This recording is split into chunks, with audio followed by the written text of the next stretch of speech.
लीजिए स्टूडेंट्स, आज का जो हमारा टॉपिक है दैट इज़ इलेक्ट्रॉनिक कॉन्फ़िगरेशन। ठीक है, अब ज़रा आपने इसको ध्यान से समझना, ये समझने वाला है पूरे चैप्टर में। ठीक है, तो है आसान, बस आपने कंसंट्रेशन से सुनना है तो आपको 100% समझ आ जाएगी। ठीक है, लीजिए इलेक्ट्रॉनिक कॉन्फ़िगरेशन करने से पहले आपको कुछ चीज़ों से थोड़ी सी हाव ना होनी चाहिए। नंबर 1 पे हमारे पास शेल्स। अच्छा, अब आपको पता है कि जो एटम है वो किस किस से मिलके बना होता है। उसके अंदर न्यूट्रॉन्स होते हैं, प्रोटॉन्स होते हैं, इलेक्ट्रॉन्स होते हैं। ठीक है, अब आपको पता है कहाँ पे होते हैं। एक न्यूक्लियस होता है हमारे पास, हमने पढ़ा हुआ है न्यूक्लियस के अंदर हमारे पास प्रोटॉन्स होते हैं और न्यूट्रॉन्स होते हैं। ठीक है, न्यूट्रॉन्स और प्रोटॉन्स न्यूक्लियस के अंदर होते हैं। और जो इलेक्ट्रॉन्स होते हैं वो आपको पता है कि न्यूक्लियस के बाहर रिवॉल्व करते हैं, वो इलेक्ट्रॉन्स। ठीक है, और इलेक्ट्रॉन्स जिनके अंदर रिवॉल्व करते हैं इनको हम बोलते हैं शेल्स भी बोलते हैं इनको। दूसरा नाम इनका एनर्जी लेवल्स। ठीक है, आई होप कि आपको क्लियर है जो मैंने अभी तक बताया है कि शेल्स कहाँ पे होते हैं, जिनमें इलेक्ट्रॉन्स इवॉल्व करते हैं, न्यूक्लियस के इर्द गिर्द होते हैं, ये शेल्स होते हैं। ओके हो गया। अच्छा जी, एक और इम्पोर्टेंट बात यहाँ मैं आपको बता दूँ कि कोई शेल न्यूक्लियस के जितना करीब होगा ना, जितना न्यूक्लियस के करीब होगा उसकी उतनी कम एनर्जी होगी। ठीक है, लाइक ये सबसे करीब है ना, ये वाला जो है सबसे करीब है, इसकी एनर्जी लेस है। ये वाला दूर है उससे, इसकी एनर्जी ग्रेटर है। आई बात समझ में। और आपको एक और बात यहाँ पे पता होनी चाहिए कि इलेक्ट्रॉन्स जो हैं वो लो एनर्जी वाले में पहले फिल होते हैं। लो एनर्जी सब जो शेल्स होते हैं वो पहले फिल होते हैं, हाई एनर्जी सब शेल्स और जो शेल्स हैं वो बाद में फिल होते हैं। लाइक यहाँ पे लो एनर्जी वाला ये है ना, इलेक्ट्रॉन्स पहले इस लो एनर्जी वाले के अंदर आएंगे। किसके अंदर?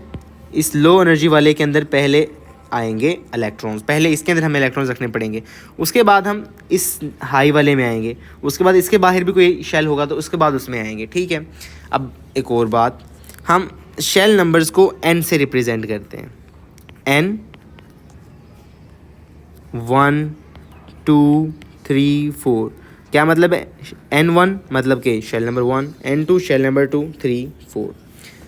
और हम इनको सिम्बॉलिकली कैसे करते हैं? फर्स्ट शेल को हम बोलते हैं k, सेकंड को हम बोलते हैं l, थर्ड को हम बोलते हैं m, उससे नेक्स्ट वाले को हम बोलते हैं n एंड सो ऑन, चलता जाता है काम। ठीक है, ओके जी।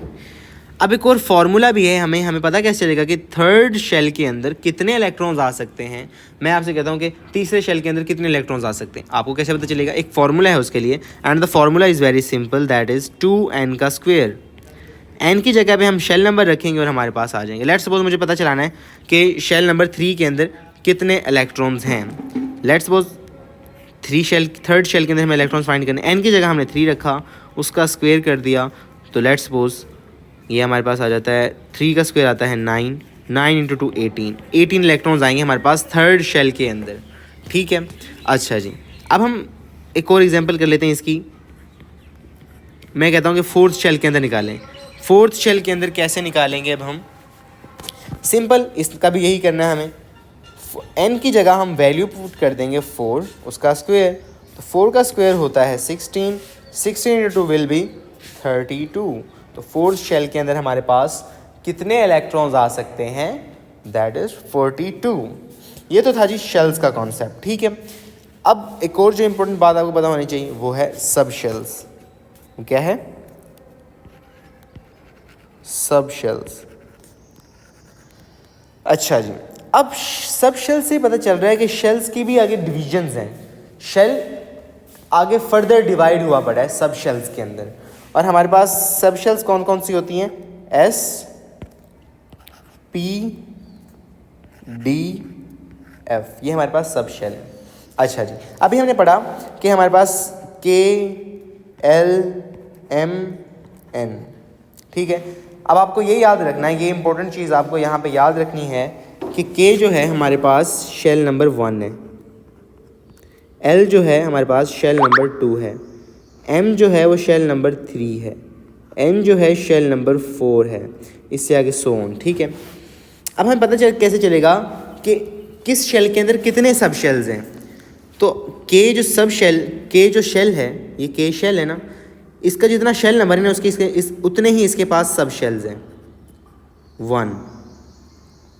ठीक है, दोबारा बता रहा हूँ, के जो है हमारे पास फर्स्ट शेल नंबर है। ठीक है, हमने भी पता चलाया ऊपर, हम करके आएंगे, के को शेल नंबर 1 कहते हैं। ठीक है, तो जितना शेल का नंबर होगा उतनी उसके पास सब शेल्स होंगे। इसके पास एक सब शेल है। ठीक है, एल जो है हमारे पास, ये इसका शेल नंबर क्या है 2 है, तो इसके पास 2 सब शेल्स होंगे। ओके, इसका एम का शेल नंबर क्या है 3, तो इसके पास कितने सब शेल्स होंगे, इसके पास जब सब शेल्स होंगे 3। एन का देख लें, एन का शेल नंबर क्या है 4 है, और इसके पास सब शेल्स भी 4 होंगे। ये मुझे कैसे पता चला, ये 1 2 3 है, ये मैंने ऊपर आपको पढ़ा के आया हूँ कि देखें, के को हम 1 बोलते हैं, एल को शेल नंबर 2, एम को 3, एन को 4, एंड इससे आगे सो ऑन चलता जाता है हमारे पास काम। ठीक है, अच्छा जी, अब इतना तो पता चल गया कि कितने कितने सब शेल्स होंगे इसके अंदर। अब ये देख लेते हैं कितने कौन सा सब शेल होगा। फर्स्ट के अंदर एस सब शेल होता है एक ही है, हमें पता चल गया, हमने ऊपर पढ़ लिया कि एक सब शेल होता है, वो कौन सा होता है एस। इसके अंदर 2 सब शेल हैं, तो इसके अंदर कौन से होते हैं एस और पी।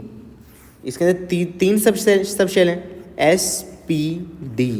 इसके अंदर 4 सब शेल हैं, S P D F. Okay, ये आप ये याद रखने वाली चीज़ें हैं। ठीक है, ये आपने याद कर लेना है इनको। अच्छा जी, अब सब शेल तो आ गया हमारे पास।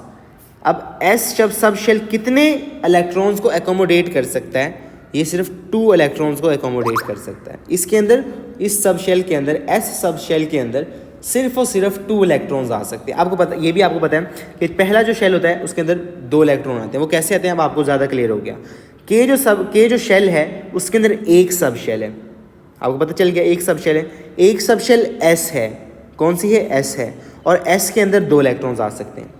अब हम दूसरे शेल पे आ जाते हैं। दूसरे शेल के अंदर 2 सब शेल्स हैं, एक एस है एक पी है।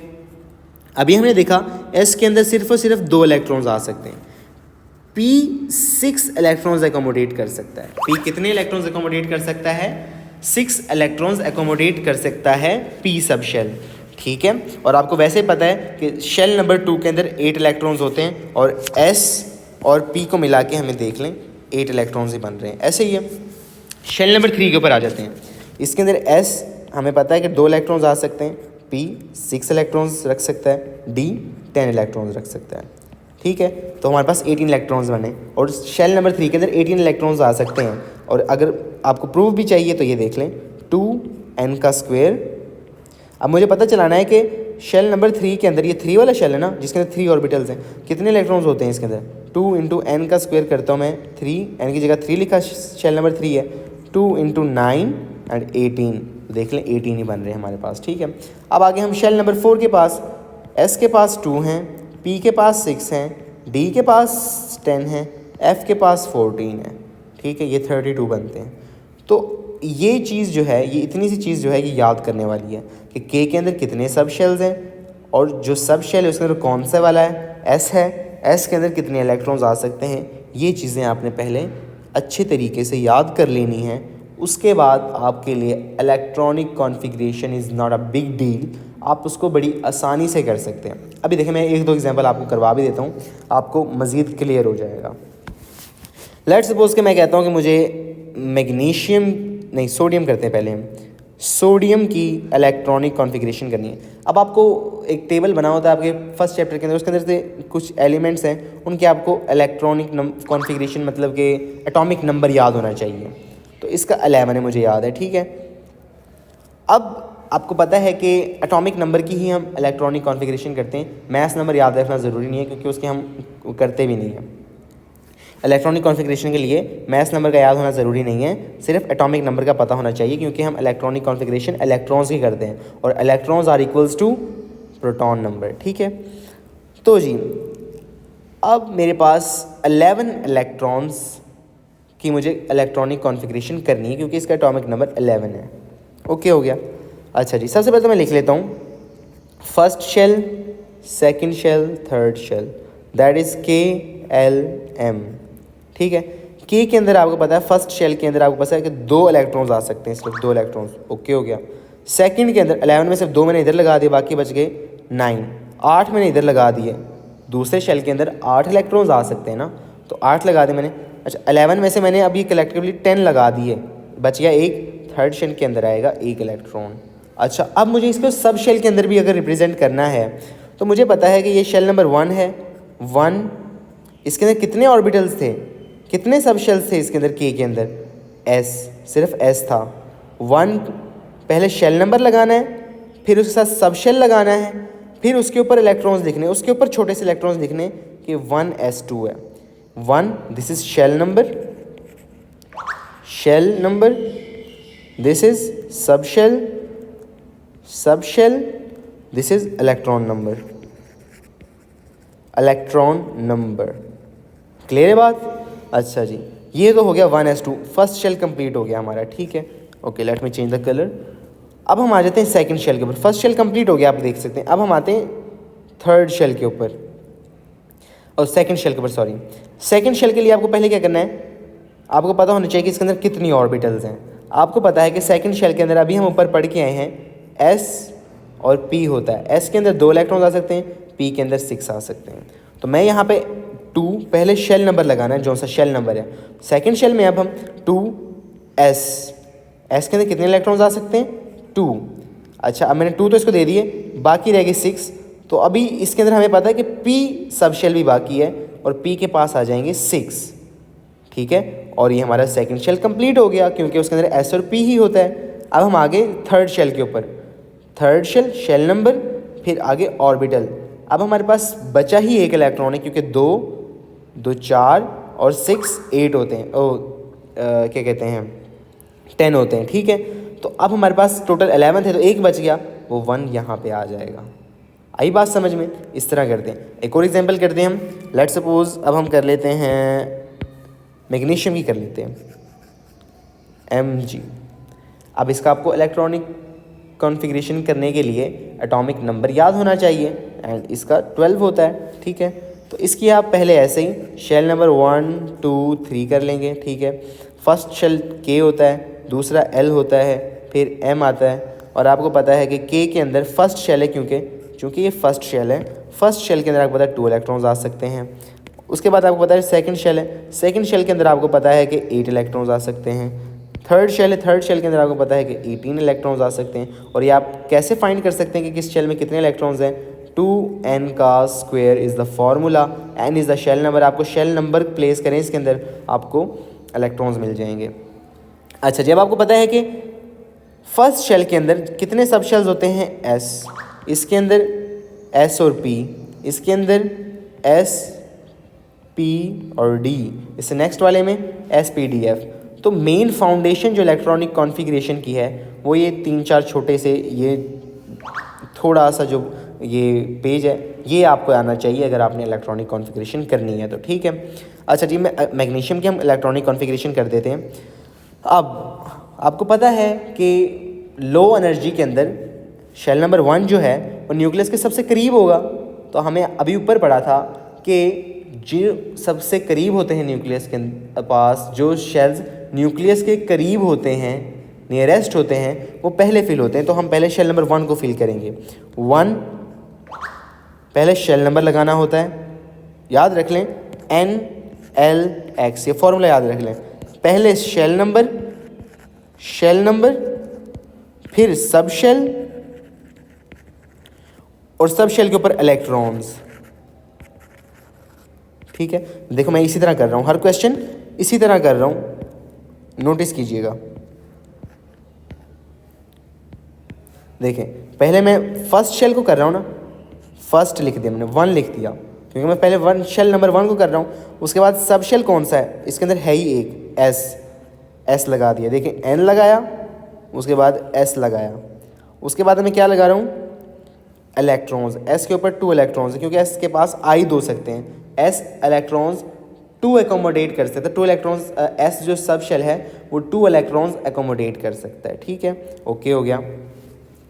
अब देख लें जी, नेक्स्ट शेल के अंदर 8 इलेक्ट्रॉन्स है। अब शेल नंबर 1 ख़त्म हो गया, कंप्लीट हो गया। अब हम आगे शेल नंबर 2 के ऊपर, शेल नंबर 2 किस तरह करेंगे, पहले 2 लगाएंगे, अब इसके अंदर कितने सब शेल्स हैं, एस और पी। 2 के साथ एस लगाएंगे, एस के अंदर 2 इलेक्ट्रॉन्स आ सकते हैं, फिर हम 2 लगाएंगे क्योंकि अभी 2 ही शेल चल रहा है ना, शेल नंबर 2, उसके अंदर 2 ऑर्बिटल से एस हमने फिल कर दिया, पी ये भी बकाया पी लगा दिया हमने, पी के साथ हमने लगा दिया 6 क्योंकि पी के अंदर 6 इलेक्ट्रॉन्स ही आ सकते हैं ना, तो ये कंप्लीट हो गया हमारे पास। ठीक है, अब हम आ जाते हैं 3 शेल के ऊपर, शेल नंबर 3 के ऊपर। पहले मैं लगाऊंगा 3, फिर लगाऊंगा उसका सब शेल, और एस के अंदर आपको पता है 2 इलेक्ट्रॉन्स आ सकते हैं। अब आपको देख लें, 2 + 2 4, 4 + 6 10, 10 + 2 12, हमारे पास इलेक्ट्रॉनिक कॉन्फ़िगरेशन हो गई है। अब लेट्स सपोज हम एक और एग्जांपल कर लेते हैं आयन की एग्जांपल देख लें, Na+1। आपको पता है कि वैसे इसका इलेक्ट्रॉनिक कॉन्फ़िगरेशन एटॉमिक नंबर हो जाए तो वो होता है 10 प्रोटॉन्स हैं इसके अंदर, लेकिन और 11 प्रोटॉन्स हैं और 11 ही इलेक्ट्रॉन होते हैं यूजुअली एक न्यूट्रल एटम के ऊपर जिसके ऊपर कोई चार्ज ना हो। अब प्लस हमें पता है कब आता है, जब ये इलेक्ट्रॉन लूज़ करते हैं। अब इसने 1 इलेक्ट्रॉन लूज़ कर दिया तो इसके पास अब 10 इलेक्ट्रॉन्स बच गए। ये की पॉइंट है, यहाँ पे आपको पता होना चाहिए। अगर यहाँ पे नेगेटिव होता, वैसे मेटल के ऊपर कभी नेगेटिव आता नहीं है, लेट्स सपोज अगर यहाँ पे -1 होता तो इसका मतलब इसने एक इलेक्ट्रॉन और ले लिया है, फिर हम 12 करते। लेकिन अभी इसने क्या किया है, अभी इसने +1 मतलब कि 1 इलेक्ट्रॉन किसी को दे दिया है, तो ये 10 इलेक्ट्रॉन्स आएंगे। अब हमें 10 की करनी है। First shell that is K, second shell that is L. First shell के अंदर आपको पता है कि 2 इलेक्ट्रॉन्स आ सकते हैं, ऐसे ही है। और सेकेंड शेल के अंदर आपको पता है कि 8 इलेक्ट्रॉन्स आ सकते हैं, तो 2 + 8 10 होते हैं। अब आपको थर्ड शेल बनाने की कोई ज़रूरत ही नहीं है, ठीक है। तो हमें पता है कि शेल नंबर 1, पहले हम शेल नंबर 1 लिखेंगे, फिर सब शेल लिखते हैं क्योंकि शेल नंबर 1 के अंदर सब शेल ही एक है, दैट इज़ एस, और एस के अंदर 2 इलेक्ट्रॉन्स आ सकते हैं। फिर शेल नंबर 1 कंप्लीट हो गया, अब शेल नंबर 2 आ गया। 2 एस, पहले एस लगाएंगे, 2 लगाएंगे, फिर उसके बाद एस लगाएंगे, एस के पास 2 इलेक्ट्रॉन, फिर 2 लगाएंगे, फिर पी, और पी के ऊपर 6। ये electronic configuration of sodium ion है आपके पास। तो देखा आपने कितना आसान सा है ये इलेक्ट्रॉनिक कॉन्फ़िगरेशन। अगर आपको ये जो टेबल है, ये वाला जो टेबल है, ये अगर आपको आता है तो आपके लिए electronic configuration is not a big deal, it's very easy. बस आपको ये थोड़ी सी चीज़ याद रखनी है, ठीक है। तो मिलते हैं फिर एक नेक्स्ट वीडियो के साथ, और आई होप कि आपको ये क्लियर होगा सारा इलेक्ट्रॉनिक कॉन्फ़िगरेशन का कॉन्सेप्ट। तो इसके आज के लेक्चर में हम इसको यहीं तक रखते हैं, इससे आगे हम नेक्स्ट लेक्चर में कंटिन्यू करेंगे। ओके।